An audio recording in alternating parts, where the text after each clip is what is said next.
విశాఖ జిల్లా సింహాద్రి అప్పన్న చందనోత్సవానికి పెద్ద సంఖ్యలో భక్తులు తరలివస్తారన్న అంచనాతో ప్రత్యేక ఏర్పాట్లు చేస్తున్నామని దేవాదాయ శాఖ మంత్రి ఆనం రామనారాయణ రెడ్డి తెలిపారు.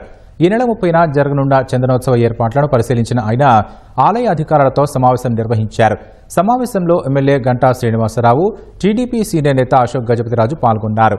సింహాద్రి అప్పన్నకు ప్రభుత్వం తరపున ముఖ్యమంత్రి చంద్రబాబు పట్టు వస్త్రాలు సమర్పించే అవకాశం ఉందని మంత్రి వెల్లడించారు. వరాహ లక్ష్మీ నరసింహస్వామి యొక్క చందనోత్సవ కార్యక్రమంలో గతం కన్నా 30-40% అధికంగా ప్రజలు వస్తారు.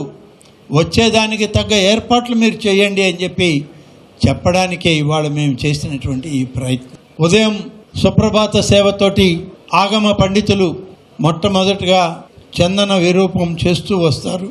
తొలి దర్శనం ఈ యొక్క ఆలయం పాలకవర్గ వంశపారంపర్య ధర్మకర్తలుగా పోసపాటి అశోక్ గజపతిరాజు గారి యొక్క కుటుంబం. తొలి దర్శనం పూర్తయ్యాక తర్వాత రాష్ట్ర ప్రభుత్వం నుంచి గౌరవ ముఖ్యమంత్రి శ్రీ నారా చంద్రబాబు నాయుడు గారు స్వామివారికి పట్టు వస్త్రాలు, చందనం సమర్పించుకునేటువంటి అవకాశం ఉంది. తర్వాత రాష్ట్ర మంత్రివర్గ సభ్యులు వివిఐపీలు కానీ విఐపీలు కానీ దాదాపు 3 నుంచి 5 గంటల వరకు ప్రధానమైనటువంటి వ్యక్తులందరూ కూడా దర్శనం చేసుకొని బయటకు రావడంతోనే 3 భాగాలుగా ఈ దర్శనాలని అనుమతించి క్యూ లైన్లను ప్రారంభిస్తాం.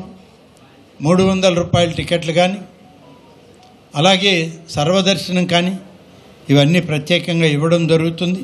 సాయంత్రం 7 గంటల వరకు కూడా క్యూ లైన్లోనే ఆపే వరకు కూడా ఈ దర్శనం కొనసాగుతుంది. ఈ కార్యక్రమం సజావుగా చేయడానికి అన్ని రకాలుగా చర్యలు తీసుకుంటున్నాం.